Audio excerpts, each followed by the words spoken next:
Salam nyangkut rekan-rekan. Salam nyangkut rekan-rekan semua. Oke, nah hari ini kita kedatangan tamu yang sangat-sangat spesial, yaitu Mas. Halo, saya Yuda Keling. Oke, nah hari ini kita mau ngobrolin tentang seputar aliran investasi ya ala Yuda Keling, yaitu Yudamologi. Oke, nah sebelum kita ngobrol-ngobrol nih Mas Yuda, mungkin boleh cerita dikit gak nih awal ketertarikan Mas Yuda di Pasar modal. Di pasar modal. Nah, itu gimana sih sebenarnya? Jadi kalau di pasar modal tuh anak baru banget, hitungannya angkatan corona lah ya. Oke. Jadi pas kemarin pandemi kan banyak YouTuber atau influencer yang ngomongin tentang keuangan kan, kayak Bang Radit, ada Mas Rifan sama Bang Radit juga bikin video tentang cara beli saham. Nah, dari video-video yang udah tonton, terutama video-videonya Bang Radit gitu, yang sama Mas Rifan juga, jadi mulai tertarik lah tuh, kayak iya gue kayaknya pengen juga deh coba beli saham. Nah, dan kebetulan waktu itu tuh lagi enak-enaknya karena semua emiten kan diskon 50% ya.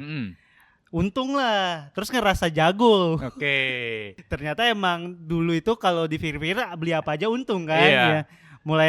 Mulai saat itu tuh mulai pas beli untung kayak ya udahlah, ternyata nih bisa jadi salah satu mata pencarian baru nih. Mikirnya gitu.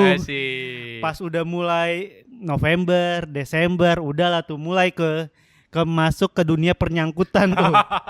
Udah bulan madunya udah berakhir lah gitu. Okay. Jadi awal mulanya ya gara-gara nontonin video Mas Rifan sama Mas Radit, nontonin video Bang Radit yang dia udah bisa pensiun, kayak dari sana sih. Dari sana ya. Iya. Oh, berarti sebenarnya pas awal masuk itu pas kan waktu kalau nggak salah tuh bulan Maret 2020 kan indeks kan jeblok banget tuh. Iya. Nah itu Mas Yuda udah masuk atau? Enggak, masuknya itu di bulan kayak Mei atau Juni Mei gitu. atau Juni, tapi itu masih di bawah ya sebenarnya ya. Rata saham yang pertama dibeli waktu itu waktu itu diajarinnya beli saham apa yang kita pakai. Betul. Beli saham kan pas awal-awal saham Bank BCA kan lumayan mahal ya. Belinya waktu itu Bank BRI. Oke. Itu di harga 2.400 kalau nggak salah. Itu masih murah banget tuh. Masih murah, terus akhirnya 3.000 terus jual, langsung untung. Oke. Ya gue nggak ada pengetahuan apa-apa, gampang banget ternyata main saham, kirain susah kan. Itu beli saham lagi TKIM waktu itu di 6.000, terus dia nyampe ke 10.000, kayak enak banget gitu. Oke. Jadi pas beli itu pas lagi murah-murahnya. Oke. Tuh, awal-awal tuh. Oke, jadi awal masih ngerasain untungnya. Masih ngerasain untungnya. Oke. Nah, begitu tadi masuk ke November gitu. November, Desember udah mulai sotoy, kayak gua nggak ada pengetahuan apa-apa, baru mulai langsung untung nih. Oke. Akhirnya yang tadinya investasi di saham-saham yang perusahaannya dikenal, mulai ke saham-saham yang perusahaannya nggak tahu apa. Jadi sekarang tuh sekarang udah mulai ngerem lah. Jadi dulu itu sering banget bangun tidur, lagi ada duit nih, langsung beli itu saham. Nggak tahu itu perusahaan apa. Sampai sekarang malah nggak tahu. Kayak misal Yuda kan di konten ada beli saham Envy. Yes. Sampai sekarang nggak tahu tuh dia bergerak di bidang apa. Nah, tapi apa ya waktu lu memutuskan, gue mau beli saham Envy nih, itu apa sebenarnya? Modal baca di grup doang. Oke. Kan di Yuda pakai di sekuritas yang lama yang Yuda pakai kan ada forumnya kan. Oke. Beli serok nih Gan, lagi diskon. Dari cepet turun ke 90 serok Gan. Serok tuh di 90. Turun ke 80 serok terus. Sampai di 50 masih serok terus. Sekarang itu sama apa tuh? Envy. Pertama tuh Envy ya yang waktu itu, ini ya. Itu adalah pintu masuk ke dunia gelap tuh. Sekarang udah hampir 6 bulan lebih masih disuspend sahamnya. Masih ada sahamnya? Masih ada, kan nggak bisa dijual. Terus mulai masuk juga ke saham-saham yang rame banget kan, kayak Fire. Yes. Itu kan dari gocap kalau nggak salah sampai ke 1.000 1.600-an ya kalau iya, pokoknya waktu Yuda tuh beli di 1.200. Abis Yuda beli tuh pas banget besoknya langsung ke suspend. Jadi yang Yuda nggak tahu ternyata tuh saham kalau sebelum disuspend tuh ada UMA. Yes. Nah itu tuh nggak ngerti sama sekali. I see. Kirain ya udah habis kalau dia naik ya bakal naik terus, ya udah beli aja lah. Habis itu suspend. Oke. Jadi sekarang kalau ini kan ada buku nih apa nih? Multi bagger nih ya. Nah, Yuda nih ada multi bagger tapi versi minusnya nih. Multi losses. Multi losses tuh ada. Ada yang 60%, ada yang 50%, ada 3 lah saham yang minusnya di atas 50%. Apa aja tadi? Berarti ada NV. NV itu kan itu hitungannya udah hilang lah uangnya ya karena udah disuspend. Terus ada IRA. Itu beli di 3.660 sampai hafal nih. Oke. Sekarang harganya 1.600 tuh udah 60%. Wow, oke. Fire udah 50% lebih juga. Oke. Jadi ya ini, jadi aliran Yudamologi adalah aliran investasi di mana kita mengajarkan bersedekah ke yang lebih kaya gitu. Jadi mengajarkan untuk bersedekah gitu. Ayo, jadi ya aliran investasi lucu-lucuan aja lah ya. Nggak ada cuannya, cuma lucunya doang. Oke, tapi gue penasaran sih sebenarnya. Tadi kan Yuda bilang bahwa Yuda beli berdasarkan forum. Iya. Iya kan. Nah, sempat gak terbesit gitu bahwa gue mau ngecek dulu deh kinerjanya kayak apa, atau setidaknya misalkan chartnya apa. Nah, sempat ada faktor itu atau ya udah based on memang tadi di grup aja? Nggak ada sama sekali sih. Maksudnya itu juga jadi sesuatu yang membingungkan gitu. Oke. Kayak, padahal kalau mau beli, ya kayak sekarang lagi mau beli kasur tuh selalu baca review. Nah di saham tuh sama sekali nggak kayak gitu. Kayak memperlakukan saham hitungannya pas bulan-bulan itu kayak judi. Jadi kayak gue beli apa aja, yang penting kayak kalau gue beli abis ini naik gitu. Jadi sama sekali nggak ada pertimbangannya. Bener-bener bisa bangun tidur nih, misal jam 9, terus lagi ada uang masuk, yaudah saat itu langsung beli gitu. Jadi kayak kok bisa, kalau dipikirin sekarang kok bisa ya sebego itu ya. Tapi sampai sekarang masih berlanjut nih kebegoannya nih.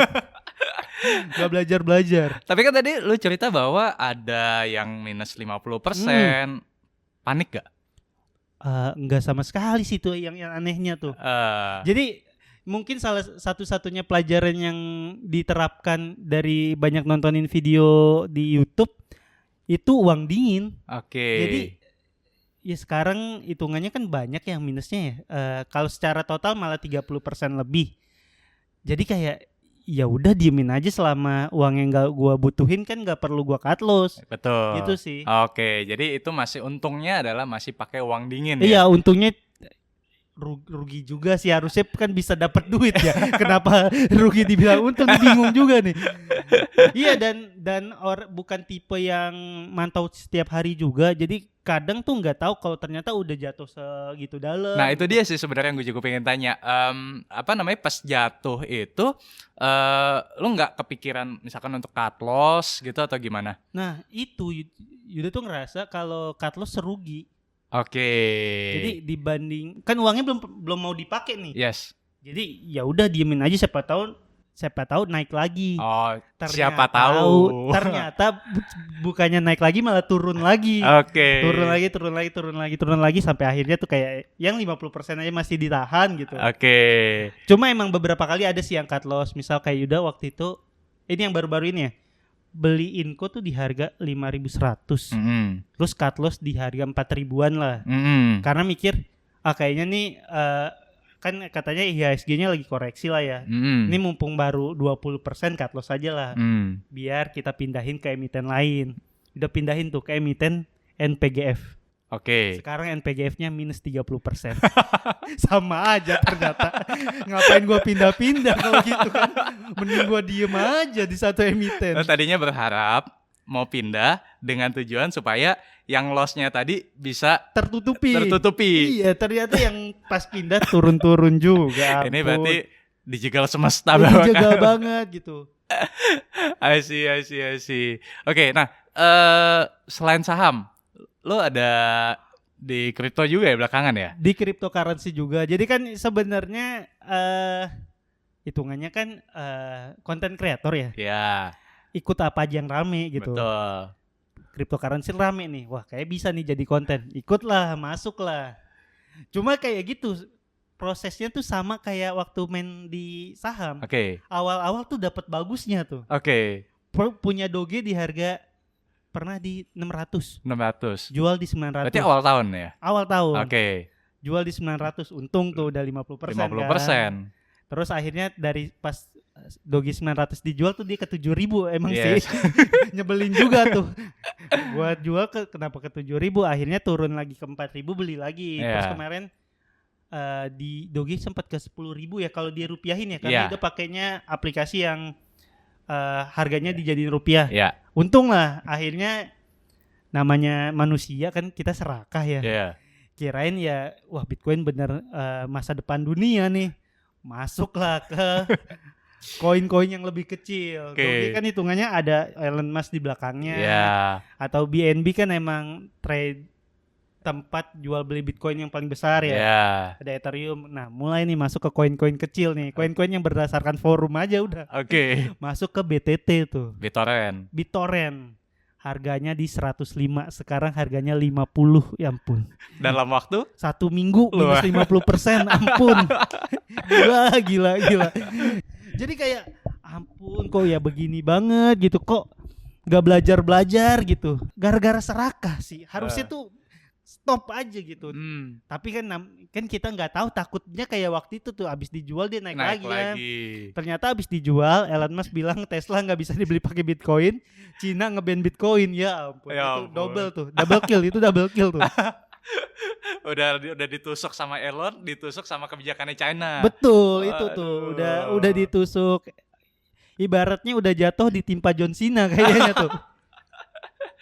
Oke, tapi apa nih kira-kira kalau misalkan dari kejadian-kejadian tadi, kalau lo sendiri ada, Yuda sendiri ada apa ya, kayak pelajaran mungkin atau gimana? Ini pelajarannya itu beli yang kita kenal dan harusnya analisa dulu, karena di beberapa sekuritas kan emang ada fitur buat analisa kan. Cuma udah tahu kayak gitu nggak pernah digunain sendiri. Maksudnya mental buat bertaruhnya lebih gede dibanding mental buat berinvestasinya. Masih ada unsur spekulasinya. Itu ada tinggi banget kayaknya, 90/10 kayaknya. Investasi 10%, spekulasinya 90%. Gitu. Oke, tapi jujur ya, gue sendiri tuh suka sama konten-kontennya Yuda. Terima kasih. Kenapa? Karena itu kayak kasih balancing sebenarnya. Apalagi kan ya kita tahu bahwa ya tahun 2020 akhir gitu kan, ya banyak ya influencers yang mungkin menggembar-gemborkan bahwa seolah-olah profit di saham itu semudah itu. Nah, dengan konten-kontennya Yuda tuh kayak kasih perspektif baru nih, bahwa sebenarnya ya butuh analisa lah ya tadi ya. Sebenarnya Mas, kalau gue profit gue bakal kayak gitu sih Mas. Sayangnya gue gak profit. Jadi gue mau nge-share gue untung, apa yang untung nih. Satu-satunya untungnya lewat endorse doang sih Mas. Diajak kerja sama sekuritas kayak gitu sih. Oke. Ya tapi menarik sih. Iya. Jadi kayak dijadiin, kemarin sempat ketemu sama orang Bursa Efek juga kan, dia juga bilang kayak Yud lu keren Yud. Konten lu tuh balancing, dari ada yang orang ngomong untung lu ngomong ruginya. Udah mati. Kalau gue untung gue bakal jadi kayak gitu sumpah dah. Kan jadi konten kreator apa aja yang rame kan diikutin, kok yang ramenya untung ya bikin untung juga sih. Cuma nggak ada nih sejauh ini nih gitu. I see. Tapi ini kan ada juga nih banyak yang bilang wah itu bener atau dibuat-buat sih udah beli. Nah kalau Yuda sendiri mungkin bisa klarifikasi nih, itu sebenarnya part of sengaja beli supaya rugi, atau memang sebenarnya pingin beli supaya untung tapi memang kenyataannya rugi, atau gimana sih? Gimana ya, kalau beli supaya rugi kayaknya bego banget gitu ya. Terus kok gue pinter banget bisa tahu saham mana yang bakal turun. Kayaknya kan kecerdasan itu nggak punya tuh Mas. Hitungannya tuh bener-bener beli buat investasi, bukan buat investasi, beli dan berharap untung. Cuma selalu masuk di saat yang gak tepat gitu. Kayak disuruh beli saham yang seenggaknya kapitalisasinya besar. Akhirnya masuklah di Waskita. Nah itu kan oke tuh. Oke banget. Orang apa katanya SWF bakal tembus 3.000. Dari 2.000 dia turun tuh waktu itu ke 1.700. Serok lah. Sekarang harganya 1.000, Mas. Habis itu dia ada berita dia punya utang 9 triliun ya. Apaan nih yang kayak gini sama aja ternyata. Terus ya udah kayak punya Antam juga. Antam masih minus kayaknya. Beli di 2.900 kalau nggak pas salah. lagi mahal juga ya. Iya, maksudnya seringnya kayak gitu. Ikut hitungannya terlambat naik keretanya lah. Orang-orang tuh pas dari di 2.000 udah ikutan, pas tinggi dia jual. Nah itu tuh pas udah tinggi baru masuk tuh. Kayak gitu sih. Jadi lu cari mana nih kereta yang lagi rame. Yang lagi rame masuk. Oke. Ternyata abis rame dia tuh berhenti tuh. Gitu seringnya. Bukan berhenti, malah tarik rem mundur. Mundur ya bener. Karena kejadian tuh Mas, yang mundur tuh paling berasa di Ira. Yuda tuh punya Ira di harga waktu itu tuh di harga 1.200 kalau nggak salah. Oke. Terus pas bulan Desember tuh jual di harga 1.500. Udah untung kan? Iya. Wah, habis itu bulan Januari presiden mau divaksin, wah gila-gilaan naiknya tuh sampai akhirnya ke 3.660. Nah, Yuda tuh kan itu tanggal 13 Januari kalau nggak salah. Pak Jokowi tuh mau divaksin tanggal 14 Januari. Tanggal 13 Januari udah beli tuh Ira di harga 3.660. Kirain karena kalau besoknya Pak Jokowi divaksin bakal meledak lagi dong. Pikirannya gitu kan, semua orang belilah. Walaupun dia udah naik 24% tuh hari itu tetap dibeli. Ternyata besoknya pas Pak Jokowi divaksin, Ira tuh kena suspend sama bursa. Langsung kena suspend sama bursa. Kok begini? Harusnya kan nggak gini ya ceritanya ya. Jadi kayak terlambat naik keretanya terus. Oke. Dari situ kan ada pengalaman tuh, ya kan. Kepikiran nggak sih misalkan nih untuk cari saham-saham yang misalkan belum berangkat lah keretanya? Karena sebenarnya nggak pernah sih kayak SBAT itu. Oh, nah itu.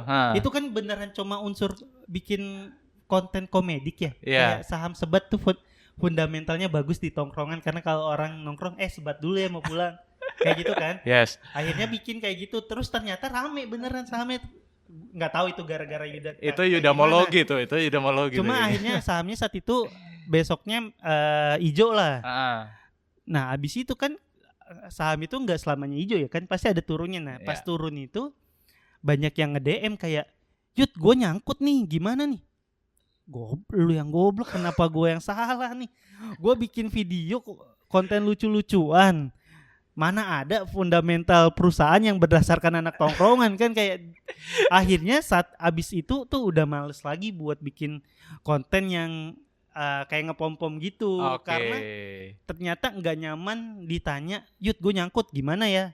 Nggak nyaman dimintain pertanggungjawaban sama orang. Jadi maksud lo ada sekelompok orang yang menganggap konten tersebut itu beneran. Padahal kan ya dari kontennya aja kayak saham ini 4 kali naik 4 kali turun, itu kan bukan sesuatu yang bisa dijadiin patokan buat beli harusnya kan. Emang beneran buat lucu-lucuan aja. Cuma ternyata ada beberapa orang yang mungkin kalau Yuda blow on dia di bawahnya nih. Lebih blow on lagi. Lebih blow on. Dia percaya dan dia beli. Pas dia minus, minta pertanggungjawabannya ke Yuda kayak mulai akhirnya gara-gara itu udahlah nggak mau kayak gitu lagi. Tapi boleh cerita lebih detail gak minta pertanggungjawabannya kayak gimana? Gua sebat nyangkut nih, gimana nih, bikin video lagi dong. Kayak gitu. Lah, gua kan bikin video beneran saat itu tuh cari yang lucu doang. Dan emang udah ngelis tuh beberapa emiten yang namanya lucu dan bisa dikomedein.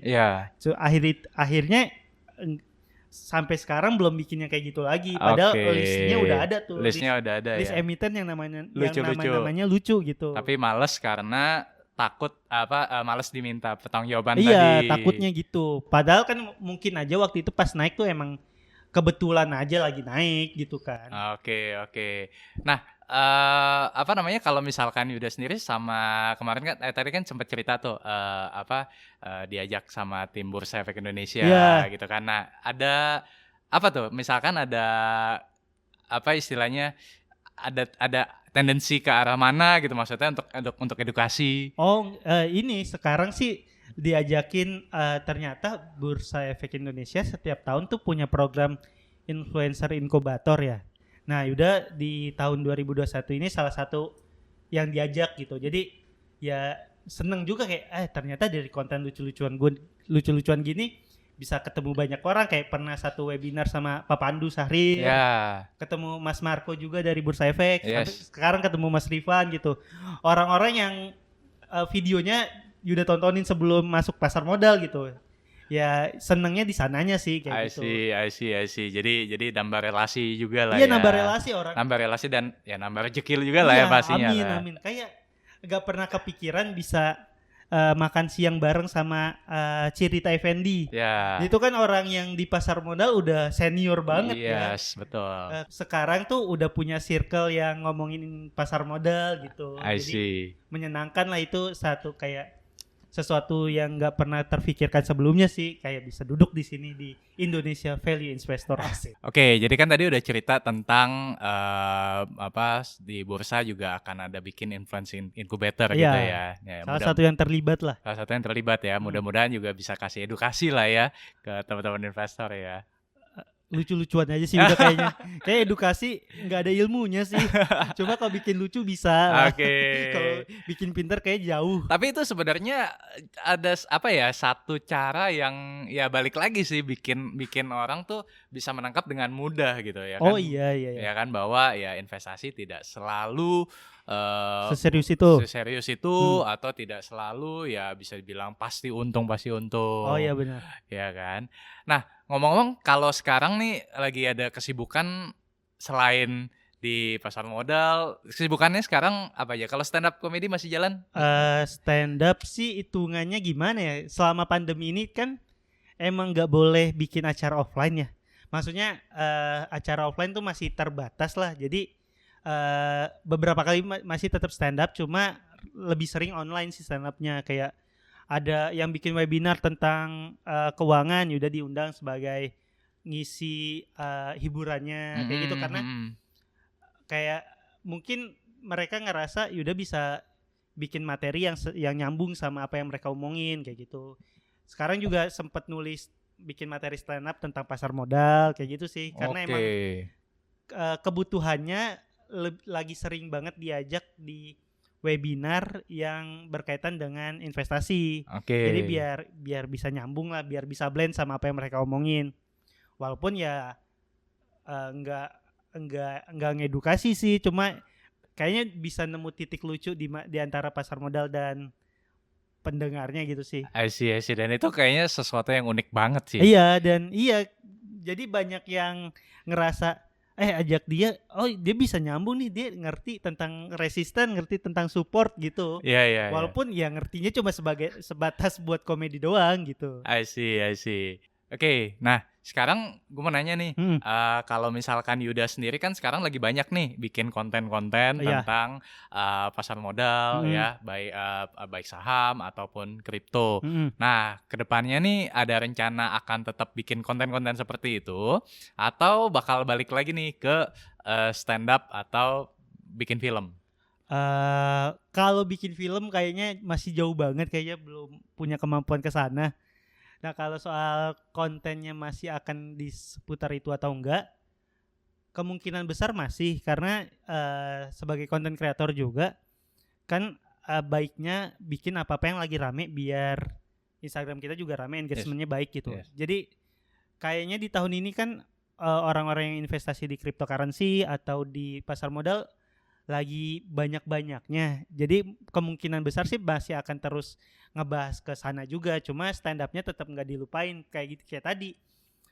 Sebisa mungkin pembahasan tentang pasar modal dilibatin ke materi stand up, biar kalau diundang di tempat-tempat yang tentang seminar keuangan atau seminar tentang pasar modal masih ada nyambungnya lah gitu. Oke. Jadi akan tetap ada konten-konten berikutnya nih ya. Cuma semoga aja kontennya besok-besok untung sih ya. Gak apa-apa kayak di wah lu bikin pasar modal enak, bikin orang-orang mikir pasar modal enak banget. Ya gue gak apa-apa kalau bisa kayak gitu. Karena capek konten rugi mulu. Orang banyak yang nyangka konten ruginya gimmick loh Mas, padahal tadi mungkin Mas Rifan sempat udah liatin gak sih portofolio Yuda iya, beneran rugi kan ya iya, gitu. Nggak gimmick loh, nggak gimmick. Jadi benar-benar real ya. Beneran real, ruginya real. Tapi kedepannya ada nggak sih keinginan gitu ya bahwa pengen nih jadiin saham sebagai pengen nggak jadiin saham sebagai sumber pemasukan yang besar kedepannya nih? Dari belajar sama Bang Radit sama banyak video di YouTube kayaknya kalau dijadiin sumber penghasilan sih enggak. Belum ada pikiran, cuma pengen punya saham atau reksadana yang bikin membantu cita-cita di masa depan. Kan kayak yang diajarin buat 5 atau 10 tahun ke depan, misal nantinya punya anak, buat biaya sekolah anak, pengen sih udah punya uang yang disiapkan buat hal yang masih jauh kayak gitu sih. Jadi kalau sumber penghasilan di pikiran Yuda kan kayak trading ya, kayaknya gak punya ilmu ke sana sih, maksudnya, dan gak banyak baca buku atau gak banyak belajar gimana caranya menjadi trader yang baik gitu. Kan harus baca chart, harus tahu kapan beli, kapan jual, dan harus mantau tiap hari. Sejauh ini sih belum belajar ke sana, jadi kayaknya kalau buat jadi sumber penghasilan utama sih enggak sih. Belum. Cuma kalau sampingan dikit-dikit boleh lah ya, gitu. Siapa tahu kan misal masuk di saat yang tepat terus untung 10-20% kan alhamdulillah gitu. Oke, nanti mungkin bisa belajar juga. Bisa diajarin sama Indonesia Value Investor. Asik.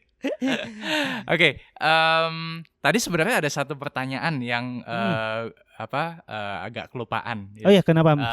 Ini tentang, kan mungkin Yuda juga tahu ya bahwa beberapa waktu lalu ya sempat ya muncul fenomena influencer saham yang ya dalam tanda kutip kayak mempromosikan saham secara subjektif gitu ya. Nah, kalau Yuda sendiri ada pandangan nggak sih mengenai hal tersebut? Apakah sebenarnya hal tersebut sah-sah aja atau gimana? Kalau Yuda punya masa sebesar itu pasti ngelakuin itu juga sih. Oke. Karena enak banget kita naruh duluan, kita omongin sahamnya naik 25%, dalam satu hari udah naik 1/4 kekayaan kita kan. Cuma kalau dari Yuda sih ini sih Mas yang kayak tadi Yuda bilang tentang SBAT. Oke. Kayaknya nggak enak gitu kalau kita baca DM terus ada orang yang minta pertanggungjawaban sih. Kayaknya dari sisi sananya sih bikin nggak nyaman gitu. Jadi kalau dari sisi Yuda sebisa mungkin sih enggak gitu. Cuma kan kedepannya belum, manusia nggak ada yang tahu ya. Cuma sih buat sampai saat ini kayaknya sih kalau dari Yuda ya belum mau sih yang kayak gitu mempromosikan, karena males ngelihat orang minta pertanggungjawaban atas duitnya ke kita gitu. Maksudnya ya duit lu kan tanggung jawab lu, kenapa lu minta tanggung jawab ke gua gitu sih. Iya, nelen mentah-mentah terus seolah-olah kayak kita yang bikin dia rugi, padahal dia sendiri yang beli ya kan, ya jempol-jempol dia, handphone dia, duit dia. Betul. Tapi kok minta tanggung jawab ke kita. Iya. Kalau untung gua nggak dibagi. Kalau rugi gue yang ditagi-tagi. Iya gitu. Dan kayak sekarang udah kan banyak ruginya ya. Maksudnya mungkin bukan yang rugi yang udah terrealisasi sih, kayak semuanya rata-rata kan emang udah nggak pernah cut loss ya. Yeah. Itu dari yang rugi-rugi itu karena keputusan sendiri. Jadi kayak gue nggak bisa nyalahin siapa-siapa gitu. Jadi ya udah terima sendiri aja. Toh itu kebodohan sendiri gitu. I see. Mungkin kalau udah rugi gara-gara ikut anjuran siapa, itu bakal sebel ke orangnya kan. Nah udah nggak mau jadi di posisi yang disebelin itu. Nah tapi ngomong-ngomong soal itu, pernah nggak, maksudnya kan tadi kan berdasarkan forum tuh. Nah kalau Yuda sendiri ada nggak pengalaman di mana beli saham karena anjuran seseorang yang Yuda ikuti atau percaya tapi ternyata kemudian rugi? Kayaknya sih nggak pernah Nggak ya. pernah ya. Jadi Itu so far hitungannya yang kalau yang CNV itu kan berdasarkan forum ya. forum ya. Ya udah itu kan ngikut aja, Ya. kebodohan sendiri aja lah itu. Ya. Dan rata-rata yang lain-lainnya kayak waktu itu beli Inco, ya itu beneran bangun tidur dan langsung beli gitu. Oke. Tanpa ada arahan dari siapa-siapa. Terus yang lain-lain juga kayak gitu. Mau beli ini ya emang berdasarkan kepengenan sendiri. Jadi so far emang belum ada ya. Belum ada sih. Dan kalau bisa kalau nganjurin yang bagus-bagus aja lah ya, biar untung ya gitu. Oke. Nah, mungkin ini pertanyaan terakhir kali Oke. ya.